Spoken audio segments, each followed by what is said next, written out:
digamos, ¿qué es lo típico que nosotros podemos encontrar en, digamos, en los discos? Ustedes saben que la información que se almacena, digamos, de una empresa, de una industria, de lo que sea, es hoy en día uno de los activos más importantes de esa empresa, de esa industria, ¿cierto? Los datos, ¿sí?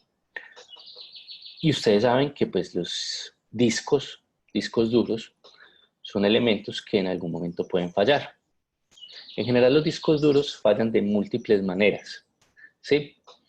Pero digamos la manera con la cual vamos a estar mirando a nivel del RAID es el fallo completo, el fallo que está determinado, digamos, en el libro o en inglés como fail stop, en el cual, digamos, un disco simplemente tiene dos estados, está operando bien o ha fallado, ¿cierto? Falló, le tilde, ¿sí? En operación o falló, ¿sí? Imagino que a ustedes si en algún momento se les daña un disco, pues cuando el disco se daña, pues no hay forma pues de arreglarlo muchas veces dependiendo pues del tipo de daño, pero generalmente esos discos pues se dañan y ya dejan de ser funcionales.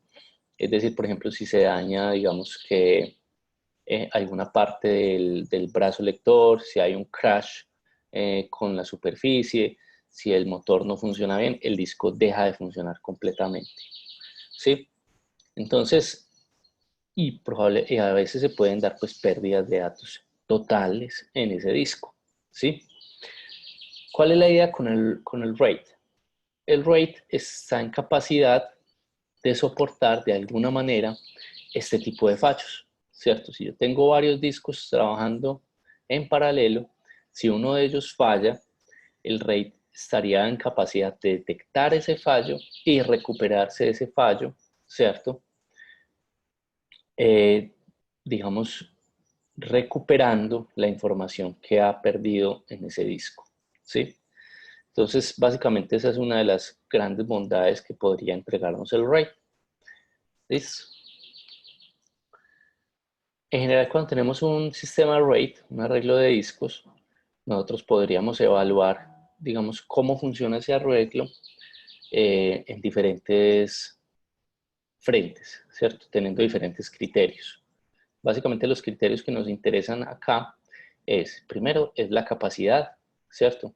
¿Cuál es la capacidad útil? Muy importante esa palabra, útil, que permite el sistema. Entonces, si yo tengo 4 discos, cada uno de 1 tera, ese disco que va a detectar el sistema operativo a través del RAID, ¿de qué tamaño va a ser detectado? ¿Cierto? Si yo tengo acá mi sistema RAID y tengo 4 discos, entonces de 1 tera, ¿cuál es el tamaño que va a detectar el sistema operativo? Entonces ese es uno de los primeros criterios. El primer criterio es la capacidad. El segundo criterio es la confiabilidad. ¿Cuántos de estos discos deben fallar, por ejemplo, para que yo pierda datos? ¿Cierto? ¿Cuántos fallos puede tolerar mi sistema RAID y recuperar los datos pues, de manera adecuada? Y a nivel de desempeño, ¿sí? A nivel de desempeño, pues hay diferentes formas de evaluar el desempeño de un sistema RAID, ¿sí? Básicamente, digamos, cuánto tiempo me demoro para hacer una lectura, cuánto tiempo me demoro para hacer una escritura y, bueno, estas lecturas y escrituras pueden hacerse de diferentes maneras, se pueden hacer de manera secuencial, se pueden hacer de manera aleatoria. Entonces esto lo vamos a ver pues con más detalle un poquito más adelante.